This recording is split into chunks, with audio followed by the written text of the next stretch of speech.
Hey guys, this is me Rahul Kumar and I am representing mathematics for my demo.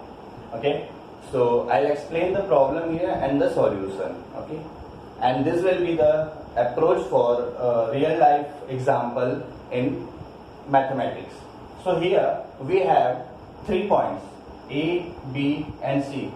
Let's say the problem is A, B and C are 3 colonies situated in this manner. Okay, and the sides of the triangle shown here are the roads from A to B, B to C and C to A. Okay, so this is the locations of 3 colonies and their coordinates are known to us. Now the administration body of these 3 colonies A, B and C wants to develop a park as shown in the diagram, but they don't know where to fix the gates of the park, but their requirement is that from A the gates E and F are equidistant, and from B the gates D and F are equidistant, and from C the gates D and E are equidistant. D, E, F are gates to the park, and why they want to show? Because they have already 3 paths BC, CA and AB. They simply want to put gates at some point like as shown D, E, F, but they are unable to locate the exact position. As they want a circular path, so they also they don't know exact location of the center of the circle. So here we have to find what is the center of the circle and what is the radius. Why radius? We know that from this diagram, if you want to develop a circle in triangular space such that it passes through the paths, means the sides of the triangle, then the sides will be the tangent of the circle. Here D, E, F are the contact point of tangents AC, BC and AB. It is clear here from the diagram. And now as they want to develop a circular park, so their main problem here is what is the center, okay, and what are the points where they should put the gate in their required. They have a requirement such that BD, BF, CD, CE, AF, AE are equidistant, means only BD and BF. Okay, I am not saying that CD and BF are BD are equidistant. I am just saying that from B to D and B to F are equidistant, and C to D, C to E are also equidistant, and from A to F and A to E are also equidistant. Okay. Now we know that with Incircle, what is Incircle? I'll discuss here. With Incircle, you will get a circle which they are required. Okay. So the center is, what is the center here? So we know that in Incircle, I am just drawing another triangle with Incircle. If you have a triangle ABC as we have here, let's say we have a triangle ABC, okay, and we draw angle bisectors of the angles A, B and C. If you draw an angle bisector of angle A, you will get a line like this, and from B, if you draw an angle bisector of angle B, this, okay, and from C, the angle bisector of angle C, if you draw, you will get a, so this point, this intersection point of angle bisectors is this required center IC, and as we have the coordinates of A, B and C, we can find the distance between AB, BC and CA. Okay, from the distance formula we have 2 coordinates in between.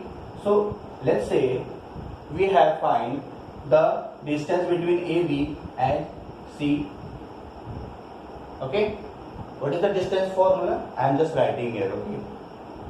Distance formula is, let's say we have 2 points here, x1, y1 and x2, y2. So what is the distance formula to get the distance? We will have x1 minus x2 whole square plus y1 minus y2 whole square. Okay, this will be the distance between point A and point B with what are x1, x2, y1, y2, their coordinates. Similarly, we can get the distance between BC and CA.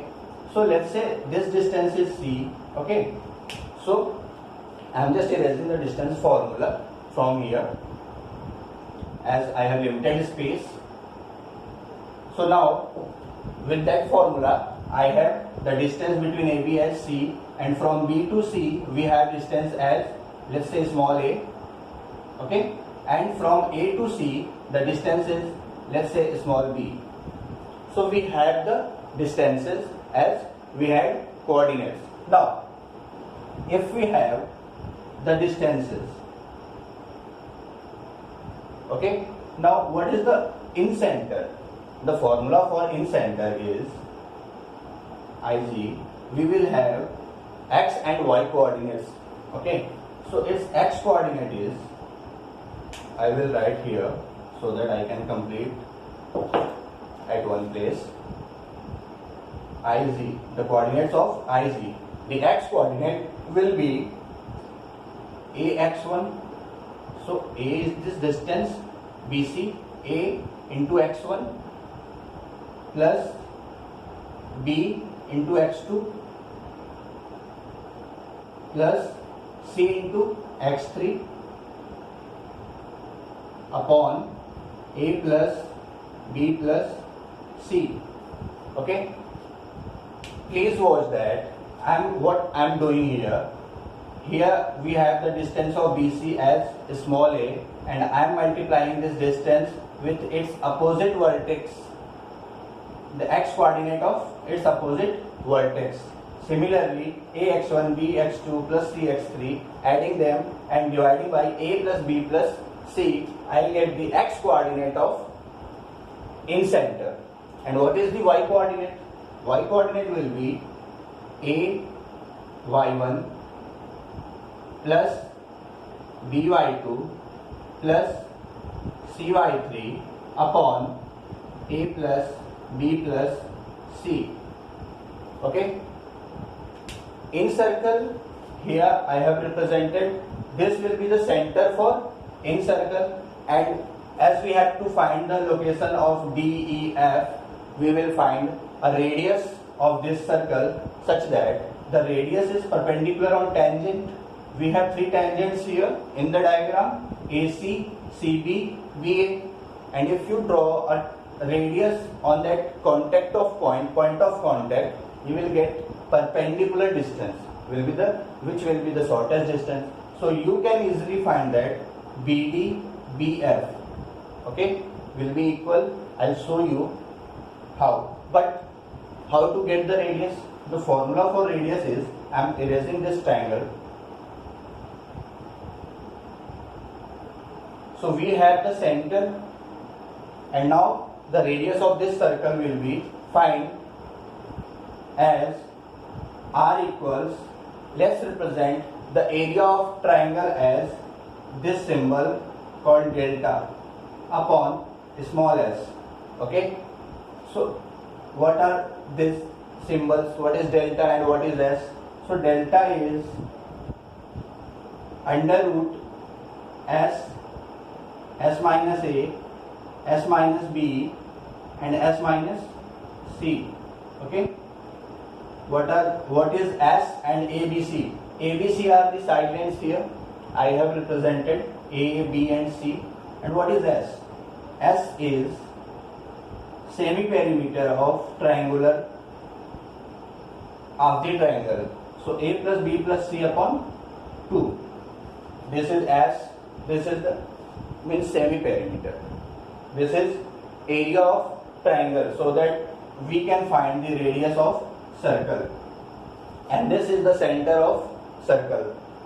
So with these points, this is AX1.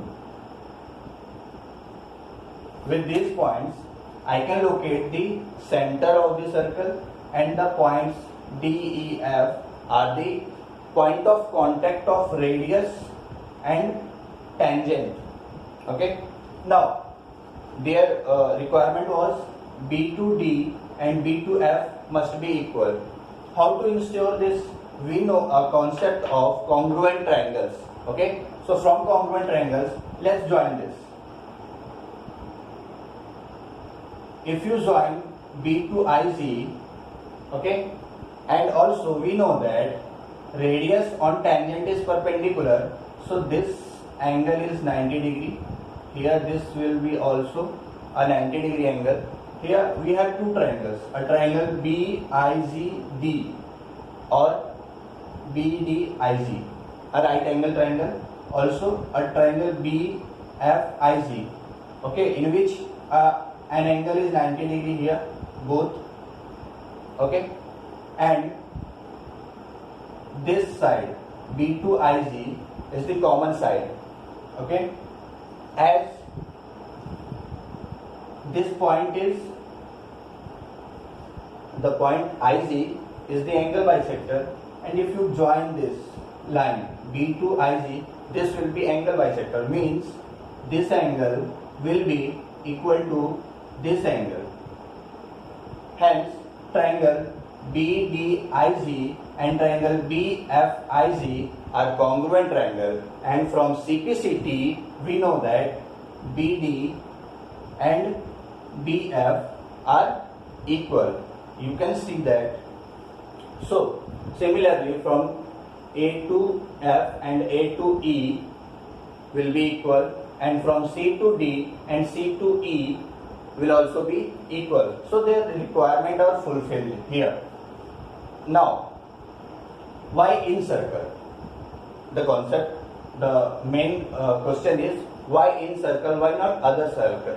Because here why the incircle is, because incircle is the circle which passes by touching the sides of the triangle, and the sides here are the roads from A to B, B to C, C to A. So simply they will put gates D, E and F, okay, so that from let's, for example, if someone from point B wants to go to C by picking someone from the park, so that person will be arriving to point D, and from B he will go towards C, okay, this point C, and at point D they will meet and proceed to C. Similarly, if he wants to go at point A, means there is no need of going to F or D, because point D and point F are equidistant. Okay. So here my main motto was to introduce the use of incircle such that the triangular space can be utilized efficiently. Okay. Thank you.